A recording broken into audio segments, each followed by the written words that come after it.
Brought to you by TechnoSpark 20 series smartphones. Jhunjhunu Lok Sabha से जो भाजपा के जो उम्मीदवार है हमारे साथ मौजूद है।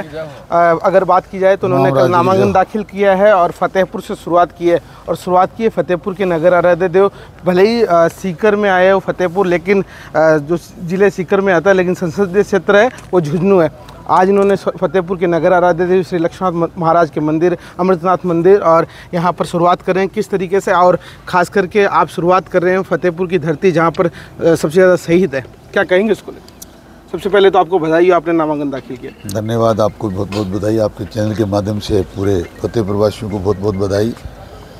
मैं शहीदों की धरती फतेहपुर को नमन करता हूँ और कल हमने नामांकन दाखिल किया है। फतेहपुर चूँकि झुंझुनू लोकसभा का एक अभिन्न अंग है और हम लोगों ने आज पूरे फतेहपुर में देव दर्शन करके हमारी कैंपेनिंग की शुरुआत की है। बड़ा अच्छा माहौल है, सारे कार्यकर्ताओं में बड़ा जोश है। मोदी जी की भावनाओं में, मोदी जी के विचारों पर, मोदी जी की कार्यशैली पर पूरा देश इस बात के लिए फिदा है कि उन्होंने जो 10 साल में किया है 70 साल में कोई ऐसा कर नहीं पाया और हम उस मुहिम को कहीं और आगे ले जाना चाहते हैं, उस मुहिम को कहीं और आगे बढ़ाना चाहते हैं।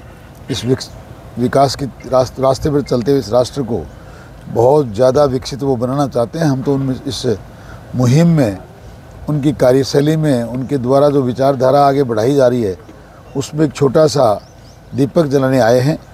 और यहाँ प्रत्याशी कमल का फूल है, मोदी जी यहाँ के कैंडिडेट हैं, मैं तो एक निमित्त मात्र हूँ। सर, चुनौतियां काफ़ी है क्योंकि शेखावाटी में कहा जाता है कांग्रेस मजबूत है क्योंकि सीटें भी ज़्यादा है कांग्रेस की, भाजपा इसलिए क्या करेंगे, क्या चुनौती रहे, क्या मुद्दे रहेंगे? ये शेखावाटी है।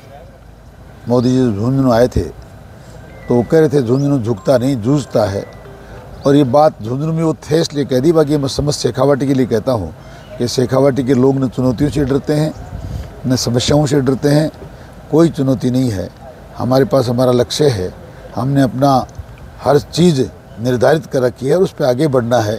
कौन सामने है, कौन आगे है, कौन पीछे, इन बातों की चिंता हम लोग नहीं करते और हम लोग हमारे लक्ष्य को प्राप्त करेंगे। शेखावाटी वीरों की धरती, आप भी शुरुआत कर रहे हैं जहाँ से सबसे ज़्यादा शहीद आते हैं। क्या होगा मुद्दा सैनिकों के लिए, खास करके शेखावाटी वो धरती है झुंझुनू? सैनिकों के लिए तो सही माना तो ये है कि सैनिकों के बारे में चर्चा शुरू करना ही भारतीय जनता पार्टी ने शुरू किया। कोई जानता नहीं था, लोग गांव में चर्चा करते थे फलां आदमी का बेटा फौज में है और भगवान ना करे उसने अगर कभी वो बलिदान हो गया, प्राणों की आहुति उसने दे दी तो गांव को पता नहीं चलता था। 2-4-5 दिन बाद एक बेल्ट आता, एक टोपी आती, एक बक्सा आता।